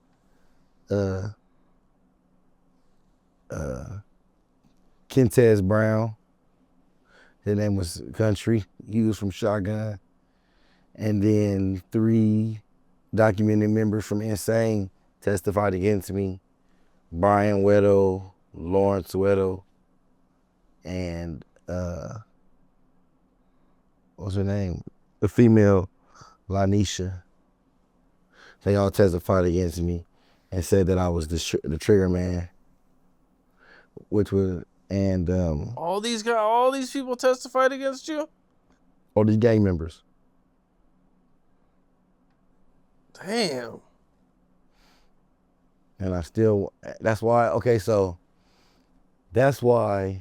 I said I had to get on the stand and say I acted in self-defense, you know? Because it's 5 people who all said they seen me shoot this guy. And then, even the people who said they didn't see me shoot him, they saying that the shooter was wearing this. And then I'm on video wearing this, you know what I mean? Like, and then in reality, it was like self-defense. In reality, he tried to shoot us. Like, he really tried to shoot us. My bad, but I really got shot in my back. So I keep standing up like, you know, my bad. But in reality, I really didn't wake up that morning and want to take nobody's life. Well, so what happens when you get on the stand? So this guy's dead, right? The guy passed away. He's old. So you're just telling your side of the story, you know, against a person who's dead. Yes. And Basically, Are you nervous? Like, was this always the plan for you to take the stand? Like, at first, when I was never supposed to say nothing. They, don't say nothing and we'll see what happened. But I went to trial 6 years later. 6 years later. So they had you in county jail that whole time. I was in county jail for 8 years. Sheesh. But I went to trial 6 years later. When I went to trial, I got a hung jury. Not because nobody didn't testify. I got a hung jury because I had one juror. I said it right. Yeah, juror. Juror who believed me, who saved me. I got 11 guilty, 1 not guilty. I got 11 guilty, 1 not guilty. Damn. Save my ass. That's why. That's another reason why I don't gangbang. That's another reason why. Damn, that's a crazy lesson, bro. Yeah. You just need one person to believe you. Just one. One person. Okay, now you get this hung jury. They refile on you, though, I take it, right? They refile it. Okay, now, do you fight it? Do you go to trial again? No, I got a deal. That's when I got a deal. They give you a deal. They give me a deal because COVID hit. Okay. COVID hit. Okay, so I probably went to trial. How long was COVID? Like 2 years, huh? Okay, you could say 2 years. Okay, when you in jail, right? COVID hit. Nobody went to court for 2 years. Oh wow. Nobody, okay. cause socially distancing. They couldn't hold any trials, cause in a trial you got to have 12 people in a jury. Right. Oh. So. Okay, so what was the first offer? 31 years. You turned that down. Actually, my first offer was life. Okay. It's because, all right, so they were hinting at, okay, so the firearm that they alleged that I used, I ain't no alleged about this, the firearm that I used to defend myself against old boy that I got found guilty of that I took a different manslaughter on, that same firearm was used for 3 other homicides, right? Okay. And but which I had no personal knowledge of them. I had no personal knowledge. I had no knowledge that a firearm, that any homicides that ever took place at all, or that this firearm was used in it, right? Mm-hmm. I had no personal knowledge. But the snitches on the case was trying to say that, like, this is what I do. Like, but they had no physical evidence linking me to any other crime scene, right? So they tried to trump up the charges and give me special circumstances, basically overkill and excessive and multiple homicides. So that makes you eligible for the death penalty. Damn. Okay. So. But they didn't charge you with these other ones. No, they didn't. They didn't charge. You know how like right now in Dirk trial, they just keep bringing them up, like the murder of Stefan Mack and the murder of FBG Cash. They keep bringing them up, but they still have not officially charged Dirk with anything yet. Right. It was like that. Like, they kept bringing it up every court date.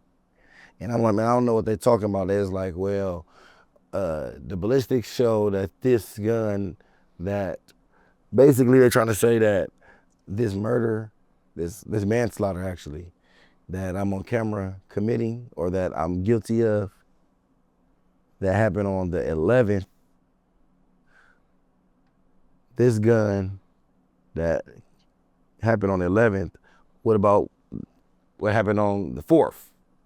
Who had the gun on the 4th? You know what I'm saying? But my argument is that I had just purchased the gun from a homeless person just a week prior. You feel me? Like the 5th. You know what I'm saying? I'm making all these dates up right now, right? But I'm just saying, like, I really didn't have nothing to do with the other homicides. But since they kept trying to bring it up, that made the district attorney have a bad taste in their mouth for me. Just to even think that, you know, that I could possibly be associated with other homicides or other crimes. But after years and years, the district attorney, I like to think the district attorney watched me grow up, you know, and seen and know, no, because she still didn't want to give me a deal. George Gascon gave me a deal, the district attorney. Because first, I was fighting the DP. They offered me 25 with the L. I didn't take it. Then they offered me 31 years, no L. I didn't take it. Then they offered me 16 years, no L. I didn't take it. And then they offered me 11 years, 8 months. And I took it. And I'm blessed. Okay, now you did 8 years in county, so you got to go to prison for a couple years. I did, 8 and some change in the county. But when you do county jail time, they give you a little bit of extra time. So I had to go upstate for like 18, 19 months. Maybe max 20 months. 20 months. Okay, so now you get upstate, and this is kind of where you kind of had some issues. Yeah, I had an issue. Okay, I was in reception, and then after reception, I went to Ironwood. At Ironwood, I had some issues on the yard, and basically, I got removed off the yard, and I made a decision to. So what caused you to get removed off the yard? What caused me to get removed off the yard is dirty politics. They tried to say that I told on somebody. Okay, so they're trying to say you told on the dead guy. Yes. Okay. And you felt like, and how did you get approached by this? It was an older dude running everything? Yes. And he didn't like it? All right, so like I said, okay, so the city, LA is not that big. It's big, but it's not that big. So everybody know everybody. So everybody knew what type of charge I was fighting. And by me being in the county jail so long, me being in the county jail so long, everybody had already like counted me out, if that makes sense. Everybody was like, oh, he got life. Like, people voted me out. They all wanted me to get life. They all said I was getting a life sentence. That's what it was. They just assumed that I was gonna be a lifer. So when I went upstate and they asked how much time you got, and I said, I got 11 years. I go home in 8 months. I get home in 9 months. So when they found out that you got 9 months, they asked me, how did you get 9 months? Like how you get 11 years, 8 months? And I said, oh, I got on the stand. And they like, Crips can't get on the stand. I'm like, what you mean? They like, I told them I got on the stand in self-defense. They're like, what you mean you got on the self-defense? I'm like, man, I got on the stand and said that the person who I killed tried to kill me. Like, nigga, only person I said who did a crime was me. I said I killed somebody. And they like, yeah, let me see it. And then I go get the paperwork, give it to the older homie. I ain't gonna say his name because I've been politicked on again for saying his name now. The homie said, leave it alone now. Whatever happened, happened. Leave it alone. Right, so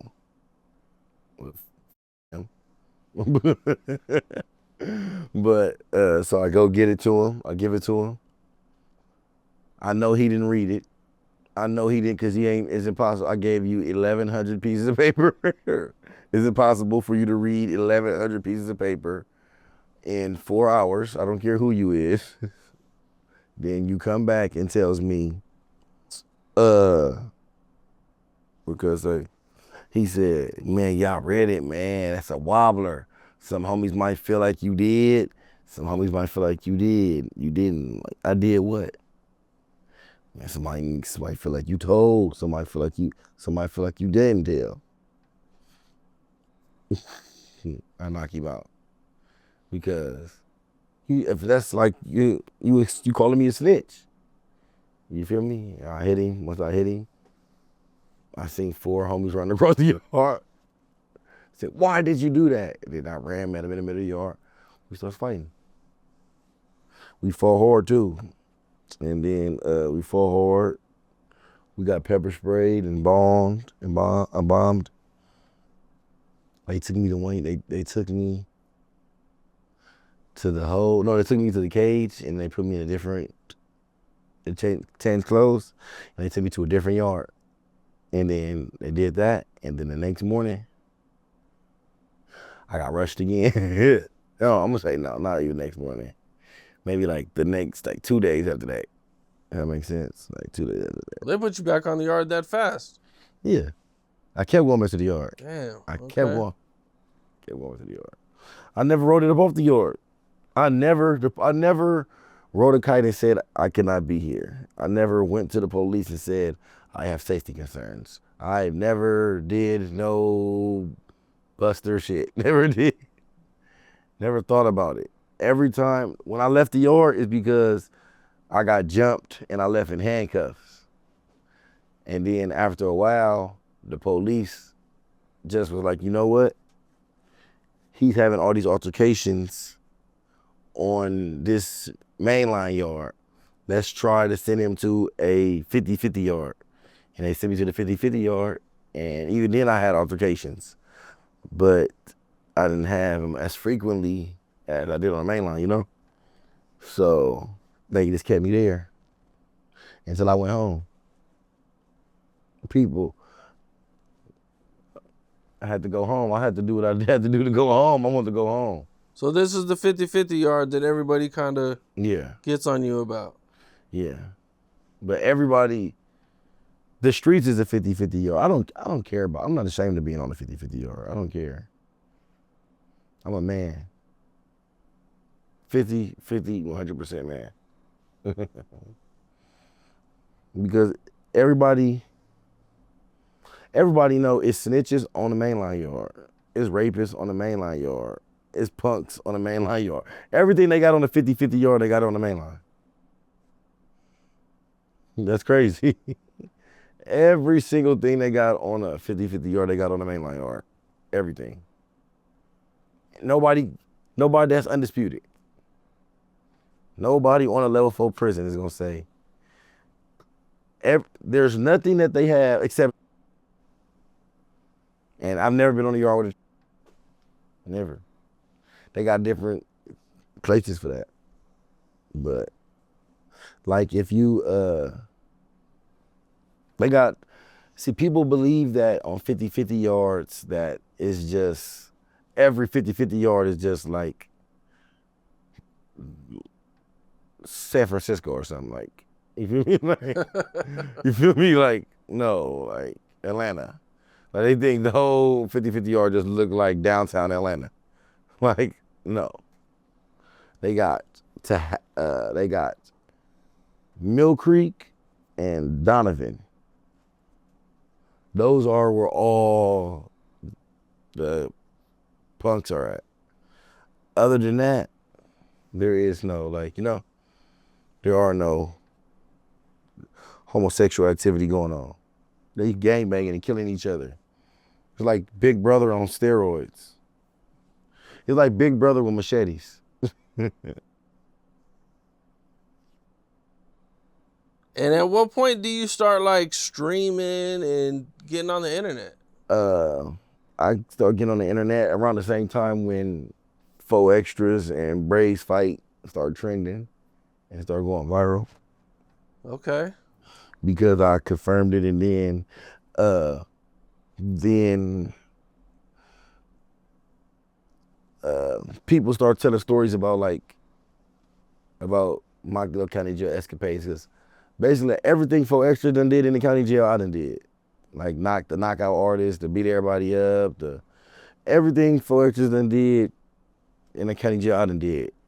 The same person 4Extra is to his peoples, I was to my people. You know, and Brazy is to his people, like significant people, sufficient peoples. Like I was, when it comes to the Compton and Watts Crips, the hub and the dub, you have to say my name. You can't take that from me. I'm one of the homies from the streets to the pen that made this shit look good and represented it. And you know, like represented it with a passion and made it look good. Just like 4Extras make 40 Crip look good, he make neighborhood Crip look good. And Brazy, so on and so forth. So that's how I start doing the internet stuff, because I guess my story came out and I got energy, and especially to have somebody who done been through what I done been through and then did the things that I've done, and to speak out against it. I speak out against it. Like, gang danging is suicide. Period. Gang banging is a genocide, suicide, and it's the worst thing that happened to Black America since slavery. It's the worst thing, you feel me? And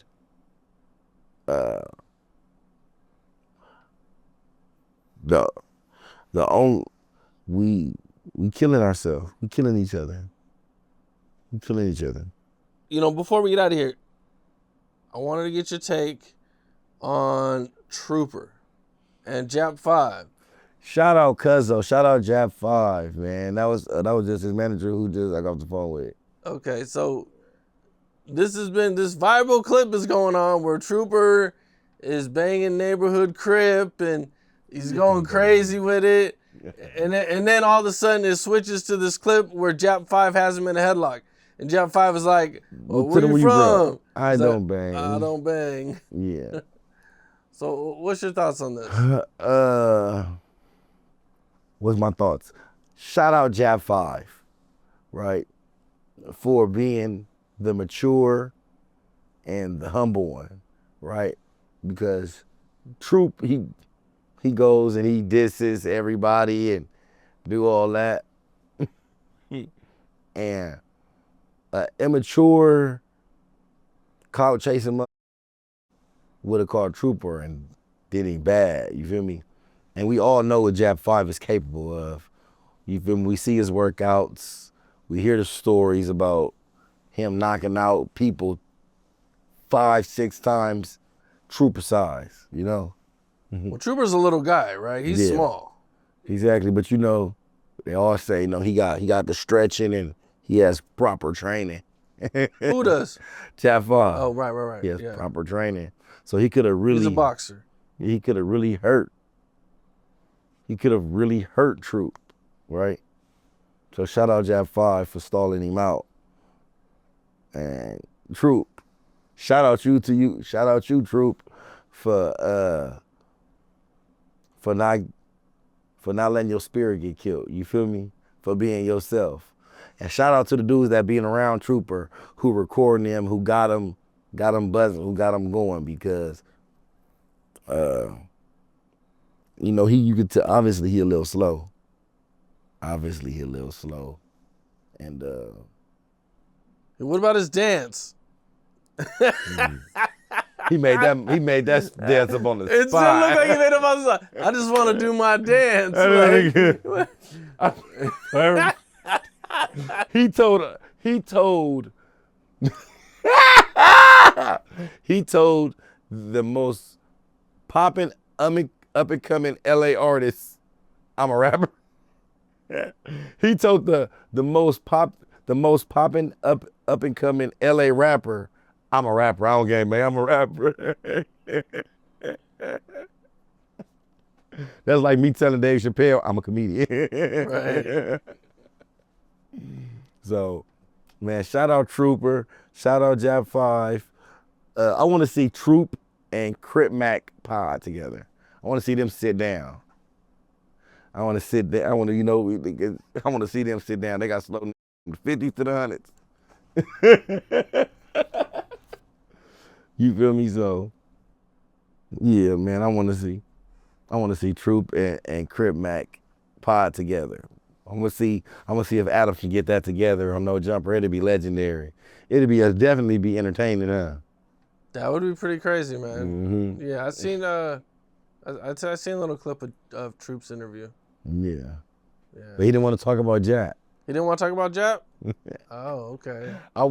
Troop is the funniest dude on the internet right now. Yeah. I know bang. Did you see the video when I just thought about, I know I just went off, when he just got into a fight over his baby mama? Nah, I didn't see You didn't see the clip? Nah. When he tried to run up on somebody that was fucking his baby mama, and then ended up getting chased all through the mall? I didn't see it. Oh, I gotta show it to you. Trooper got chased all through the mall? All through the grocery store. Oh, man. No, I'm gonna show you. Yeah, I'm gonna show you. You ain't seen it? I haven't, man. I mean, I really just found out about him when the Jap5 thing went crazy. Oh, you didn't know who he was before then? I didn't. He's the funniest man in the world. Oh. Trench. Okay. Hello? There you go. Trench. Go. Go. What up, bro? Brother, man, what's wrong? Man, then I'm at Camp Capone. Oh, yeah, you at Camp Capone right now? Yup. Say fuck you on the straight. What up? Yeah, I'm good. What up, Hey. Trench? How you doing? Hey, Trench. What up, Trench? How's it going? Yeah, what's the word, brother? I'm good. How you been?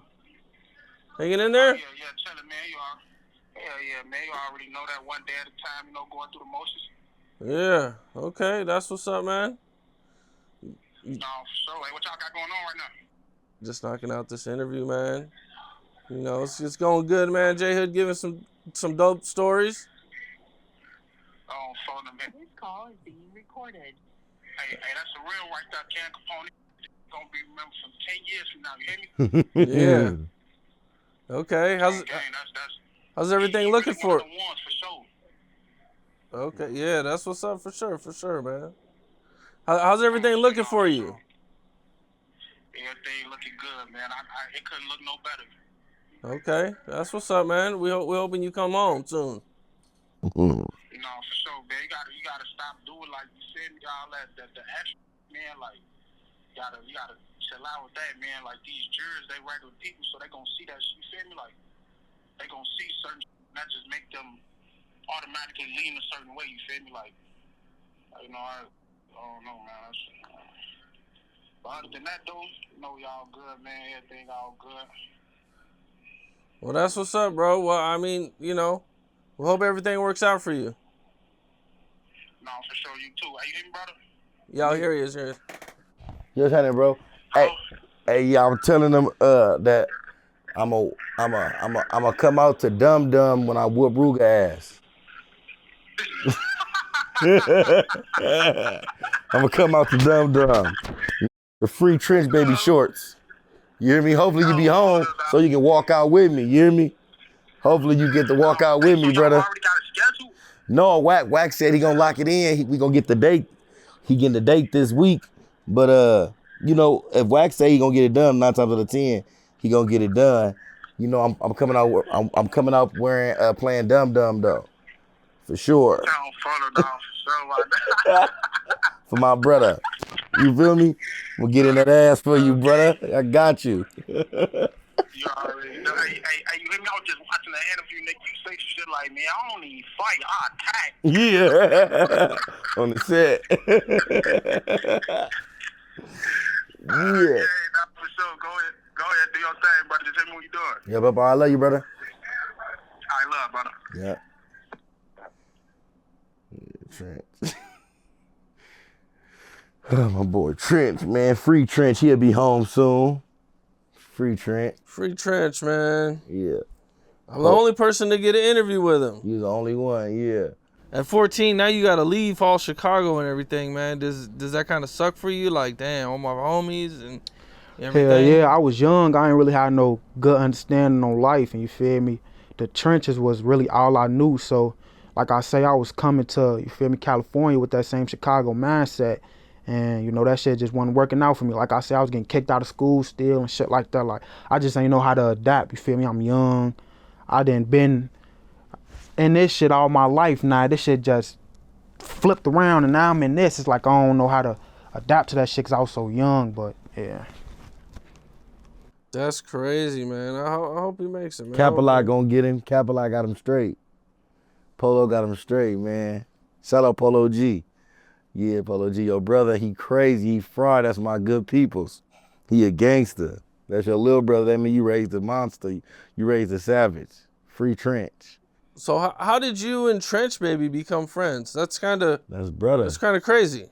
That's brother. He rocking with us. When he came to the jails, he rocked with us. He rocking with, and he like that. He don't need no protection, nothing like that. He in high power right now. You feel me? For allegedly doing his thing, you know? I'm gonna say allegedly. But the Trench Baby really like that. He one of them ones. And you know, real niggas gravitate towards real niggas. And he with us. Okay, what do you mean by us? With the home team, he wrote, well, okay, so look, Trench, he rocking with us. Yeah, and he rocking with us. He the real niggas. But so how does a dude from Chicago end up cool? Like, you know what I'm saying? Like, how does that work? Trench right now, he in the county jail, he in high power. But in the county, he was like running with, he was real, I ain't gonna say running, because he was still a BD, but every time the Hoovers move, he moved. And anytime he moved, the Hoovers is moving with him. And he got the weapon, and he with the stabbing, and he in high power right now, allegedly, for, I'm gonna let Trent, when next time, Trench, maybe y'all can break down to get it. No, he don't want to talk about that over the recorded line. He in high power right now. He in high power right now, and 24-hour lockdown. Okay, so a Chicago dude comes in. Yeah. What's it like? Like, does he got to get some fades? Like, how does he end up with Hoover? Like, how would something like that happen? I don't know how Trench Baby ended up with all the Hoovers. All I know is that's where he at now. Does he get fades when he comes? Because when he first comes in, he's out of town, dude. He's out of town, but Trench is. Or was he already linked up with people before he went to jail? I met Lil Young, free Lil Young smut 7 for Hoover. Lil Young,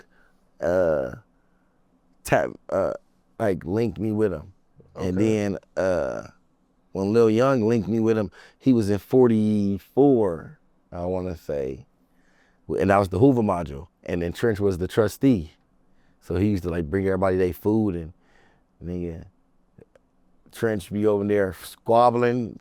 Trench over there fighting right now. He fighting somebody. You feel me? He catching Hoover fades and squabbling East Coasters, and but he's still Welch World. He from, you feel me? Welch World.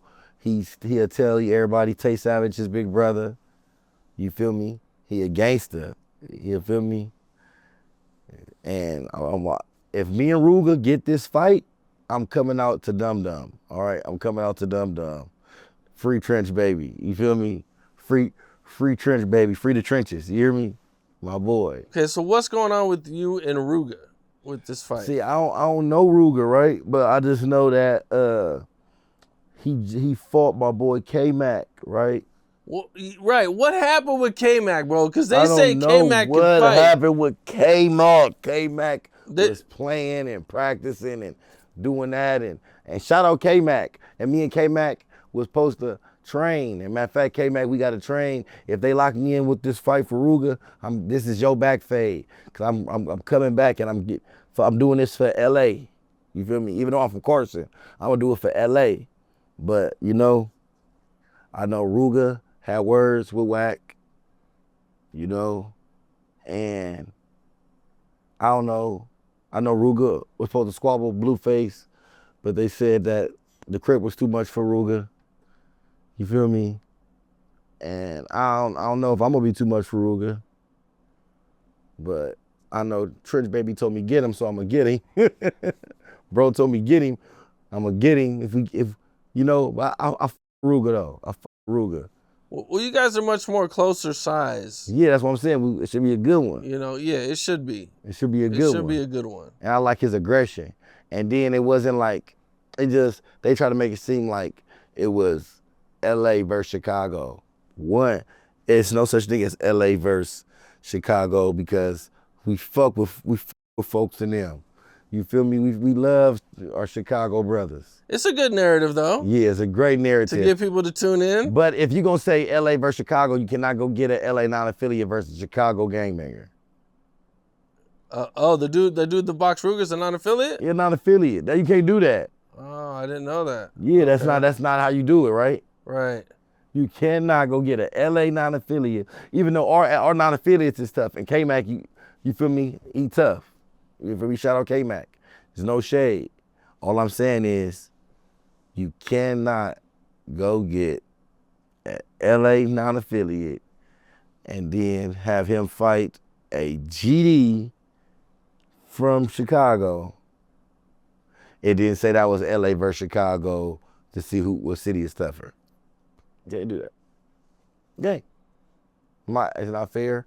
And LA want our run back. We want our run back. You can't do that. And we want our rematch. We want our rematch because there wasn't even no active fight. Like, did you see the fight? It was slow. I did. It wasn't like no aggression. Yeah, I was surprised because, you know, the rumors were that K-Mac could fight. So I don't know if he had a late night, he partied. You know, it definitely would seem like there was something extra involved that we don't know about. Ain't gonna be nothing extra involved. The only thing extra is gonna be how it extra'd out. The ass whooping I give Ruger gonna be. I'm confident. I'm confident in my fighting skills. You feel me? Shout out Chicago though. This ain't nothing personal. You feel me? But I gotta do it to him. You feel me? Well, J Hood, man, I appreciate you. Yep. I'm glad thank you for having me, Cam. Yeah, man. Dope story, man. You know, I'm definitely excited to see what you got going on, man. You definitely killing the internet. Yeah, appreciate it. So, yeah, man. Good shit, bro. For sure. Yep. Thank you for having me, man. What's up? This Cam Capone. If you want to hear these interviews with all the cuss words in it, all the stuff we had to take out because YouTube makes us cut a lot out, all you gotta do is become a member. Hit that button.